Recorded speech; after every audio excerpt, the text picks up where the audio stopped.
Welcome back to QMS ISO 9001-2015 Lesson 8 Clause 6 Planning. Here there is a very common important proverb which is failing to plan is planning to fail. Clause 6 of ISO 9001-2015 ensures your organization avoids this mistake. This clause is not just about creating a to-do list. It is beyond this. It's about identifying the risks and opportunities, setting clear quality objectives, and establishing a roadmap that aligns your process with your strategic goals. In this lesson, I will explain to you how effective planning of Clause 6 can lead to smarter decision making, stronger performance, and long-term success in your quality management system. Thus, if you are new to my channel, please subscribe and hit the notification bell to get updates.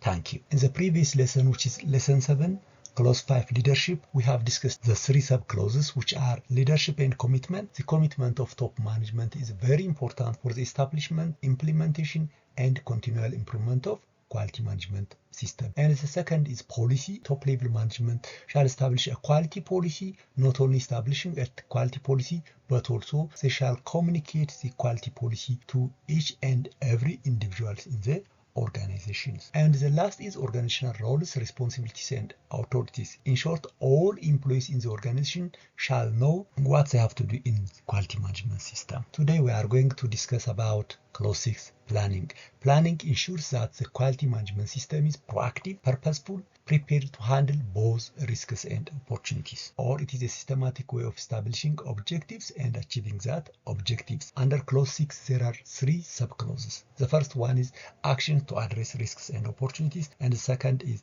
quality objectives and planning to achieve them. And the last is planning of changes. Let's start from the first subclause, that is actions to address risks and opportunities. Here the requirement is we have to determine risks and opportunities by considering issues in Clause 4.1 and 4.2. As you remember, in 4.1 we have to understand the organization and its context, and in Clause 4.2 we have to understand the needs and expectations of interested parties. So when we determine the risks and opportunities, we have to consider both the organization and its context and the needs and expectations of the interested parties. To implement this requirement in our organization, we have to follow the risk management process, that is identifying the risk, ranking the risk, mitigating the risk, and then monitoring the risk. To see the explanations of each step, you can check the risk-based thinking lesson. The purpose of determining risks and opportunities is to ensure that the quality management system can achieve its goals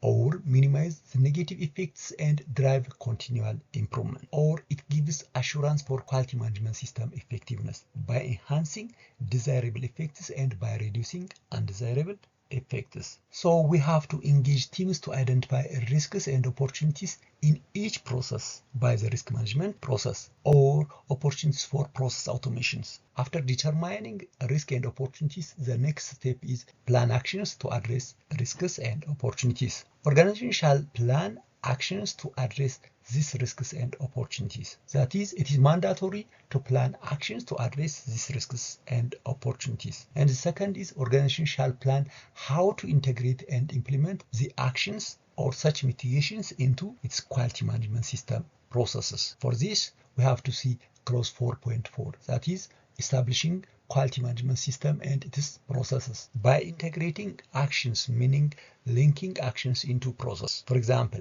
procurement checklist includes supplier risk evaluation, and then we have to evaluate the effectiveness of these actions. After integrating and implementing these actions, we have to evaluate the effectiveness of these actions by setting the KPIs or follow-up reviews to check if the actions are working properly or not. Based on the natures of the risk, we can decide what actions to take: mitigating, transferring, avoiding, or accepting the risk. In general, actions must be proportionate to the levels of the risk. For higher risk, our actions should be higher. For lower risk, our actions should be lower. Here the important thing is preventive action is built in when the management system is risk-based thinking. As you know, risk-based thinking is embedded in all the mandatory clauses of ISO 9001-2015. If you want to know about this, you can refer risk-based thinking lesson. Moving to the second subclause, that's quality objectives and planning to achieve them. Here the organization shall establish quality objectives at relevant functions,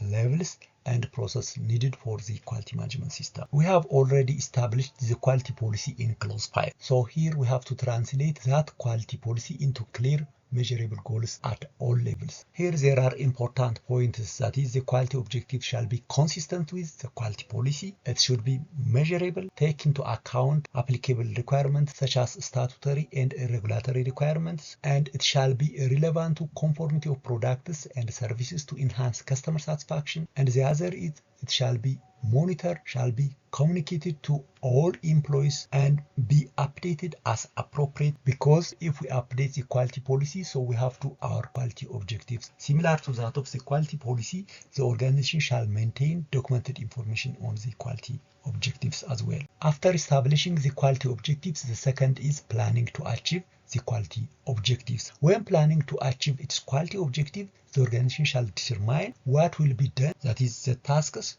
or the activities. And the second is resource needed, because every objective needs resources, that is budgets, time, tools, equipment, and so on. And the other is a responsibility. We have to assign the quality objectives to a team or to a person. And the fourth is timeline. We have to put timeline when the quality objective starts and when the quality objective ends. And the last is evaluation.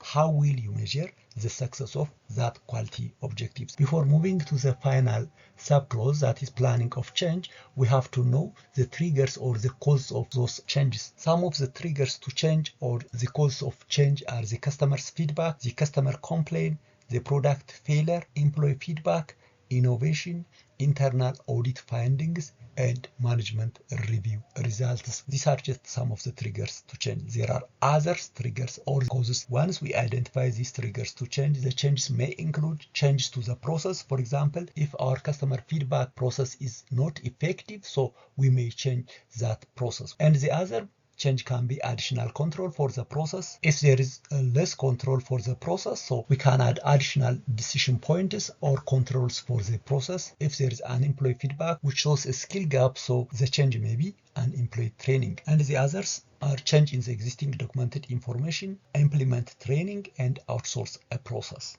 So these can be some of the changes. The last subclause is planning of change. With different reasons or different triggers, the organization may determine the need for change to the quality management system. And here the changes shall be managed. We have to see clause 4.4, that is establishing the quality management system along with its processes, or the change shall be controlled and thought out. When the organization determines the need for change, the organization shall consider the following. The first one is the purpose or the importance of the changes and their potential consequences. That is why the change is needed. And second is the integrity of the quality management system. Here we have to ensure that the change does not weaken the existing process controls or compliance. And third is we have to ensure the availability of required resources for the change, such as tools, budgets, or staffs are available to support the change. And the last is allocation or reallocations of responsibilities and authorities. That is assigning clear roles for implementing and monitoring the change. This is the end of our today's lesson, which is clause 6.